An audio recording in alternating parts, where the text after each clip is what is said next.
আমার শ্বশুর বাড়ির এলাকা, আমার শ্বশুর বাড়ি নিজের বাড়িতে যে একটা সিম গাছ বুনেছে, 2 রকমের সিম গাছটার মধ্যে, সেটা আপনাদেরকে আমি দেখাবো। আপনারা এদিকে আসেন, এই দেখেন একটা গাছের মধ্যে সাদা সিম দেখছেন, সাদা সিম। বলতে পারেন যে না, এই গাছের কীভাবে সম্ভব। এই যে দেখেন সাদা সিম গাছের মধ্যে 2 কালারের, একটা কাঁচা কালার, একটা সাদা কালার, এক জোপার মধ্যেই 2 রকমের সিম। এই যে দেখেন, দেখছেন, এক জোপার মধ্যে 2 রকমের সিম। এরকম সিমের যদি বেশি কারো লাগে আমাদেরকে কমেন্টে জানাবেন, ঠিকানা দেবেন, আমরা দিয়ে আসবো। নিয়ে এই সিমের বেশি, এটা কিন্তু কাঁচা আর এটা কিন্তু সাদা। সাদা সিমটা খাই, দেখছেন, এক জোপার মধ্যে 2 রকমের সিম।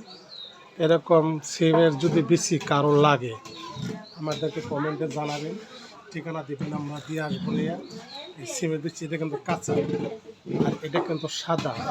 সাদা সিমটা খাইতে কিন্তু অনেক সুস্বাদু। এই যে উপরে আছে দেখেন, অনেক বড় সাদা সিম, তারপরে অনেক কালারের সিম। নর্মাল একটা গাছ হলে বা বাসায় 12 মাসই খাওয়া যায়। এই গাছের সিম 12 মাসই ধরে। আপনারা সবাই লাইক কমেন্ট করবেন, শেয়ার করবেন, কেমন হলো জানাবেন, সবাই শেয়ার করবেন, সবাইকে দেখার সুযোগ করে দেবেন। পরবর্তীতে আমি আপনাদের মাঝে আরেকটা ভিডিও নিয়ে আসবো। এটা শেষ করতেছি, রাখি, আল্লাহ হাফেজ।